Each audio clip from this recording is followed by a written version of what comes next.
Alrighty, here we are again, just taking a break for lunch. And in the meanwhile, the barrels have been in the sun. I'm now going to rub them down with some WD-40, which does a good job of displacing moisture. And I'm going to apply that to a little bit of steel wool to try to knock down some of this pitting on the outside of the barrels, or the spotting as a result from the pitting. But based on prior experience, that's somewhat of a futile undertaking, as is trying to get WD-40 out of that can, so I'll switch to this can. The WD-40 is pretty amazing stuff. It's not really a good lubricant, but it penetrates and displaces moisture and protects against rust. I can feel the roughness here. Some of these spots, some of these areas that are a bit pitted up. It's not bad. I mean, this is something that would easily come out in a rebrown, but it's bad enough that you can see it on the surface. Let's do the other side.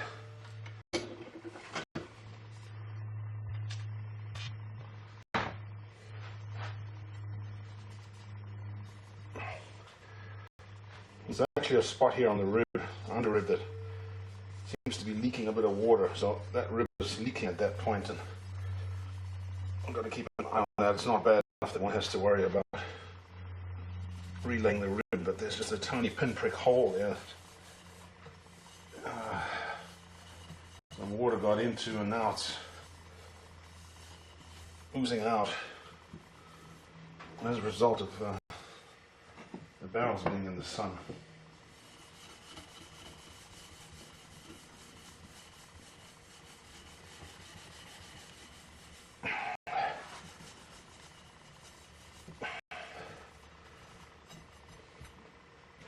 As far as the lubrication of the barrels, very important to lubricate the hook. Otherwise, we're just going to, in 5 years' time, have to rejoin it again. And also the two bites for the underbolt. Those are subject to some fairly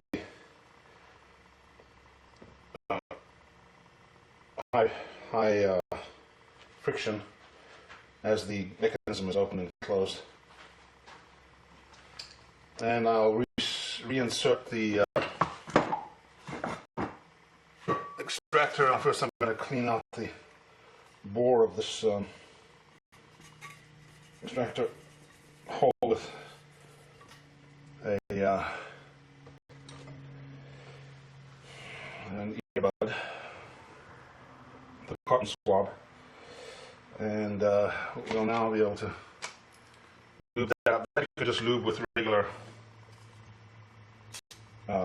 lubricant. Some kind of fine machine oil is fine, because that doesn't is not subject to the same type of galling rubbing that the action is subject to. Everything's nice and clean now. All that etching and cleaning and what have you got rid of any gunk that was on the barrel. I'll reinstall that, check that it moves nice and freely. Now all that remains to be done,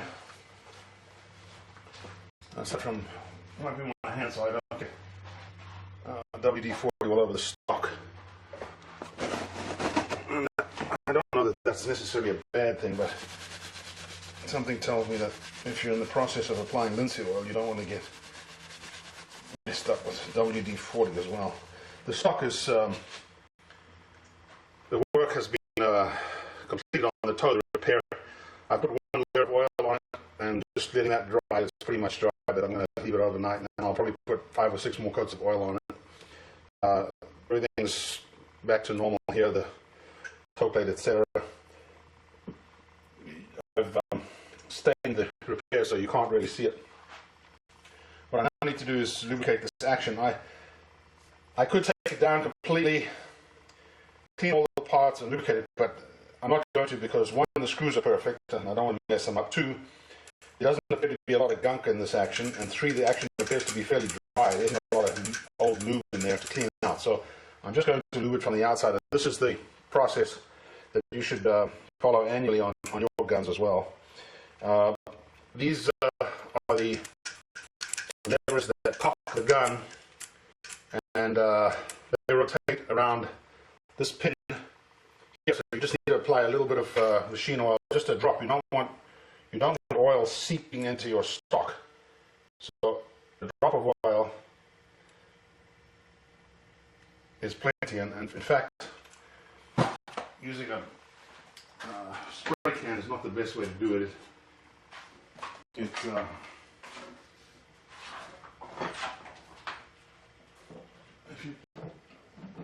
press on the little titty too hard, you're going to end up having oil running all throughout your action and into your stock. So I'm going to take some oil here. This is hops lubricant. It's not cleaning oil, it's the lubricant. It's a light machine oil is all it is. And put it in this little dispenser bottle. And I'm going to use that so I can control the amount of oil that I get in this action. Just one drop on either side, and that'll work its way in to that pin. The second thing that needs to be lubricated is the bolt itself that slides back and forth in a groove on in the action, and that can just be done by, again, applying a drop to each of the two exposed areas of the bolt. Just a drop, no more. You don't want oil running into your wood. This is plenty. In fact, I'm going to mop up the excess with that swab. That's the second thing you want to lubricate. The third area you want to lubricate is the spindle for the top lever, and there's no easy way to get to that. But you can put some oil into this area, and it'll work its way down. Again, wipe up the excess. The top bolt is easy to lube. You just put a little bit of tiny bit of lube on the cross bolt itself. That's Greener's famous Greener cross bolt that made him on the map. So the only other thing to be lubricated now are the triggers, the safety, and the hammers. The hammers pivot around this pin here, and they're inaccessible without taking the action down. But what you can do is you can apply a drop of oil to that exposed head of that pin on either side, and that will work its way, eventually lubricating the hammers themselves where they pivot. The same thing on this pin there. This is the pin for the sears, and that will work its way in. The triggers, again, no easy access, but if you put a drop on the blade on either side, and I'm going to fire the, I'm going to release, it'll help if I put the safety catch on. I'm going to release the hammer so I can, and that also tells me the firing pins are not broken and everything is working correctly. So I can work a little bit of oil into the trigger blades, and they will work themselves up to their pivot points. The safety on the Greener, easy to get to. Again, this pin is exposed and it rotates here in this little bushing, and a little bit of oil on there will lubricate this end of it. A tiny drop in the little escutcheon there will work its way down to the other end of the mechanism.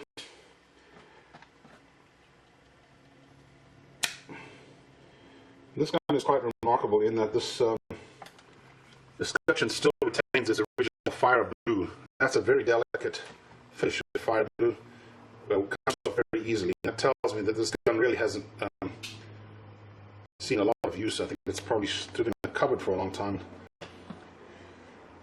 Not being used much. Alright, I think we've lubricated everything there is to lubricate except for the forend. With the forend you go with there's a mechanism here that rotates and you can use a little machine oil on, and that actually just slides up and down in a groove here. It's not really even pivoting on an axle of any type. That's the stop, and then on these areas here that do take quite a bit of galling, or that might gall otherwise if they weren't lubricated, I put some lube, some grease. The pin, the Anson and Dealey latch here has a pin toward the back that could use some lubrication. Just wipe the excess off. And there's a corresponding area here that needs, I think we already did that, but this hook here, or the hanger for the forend, could also use a little bit of grease. And that's it. So now we can put our gun back together.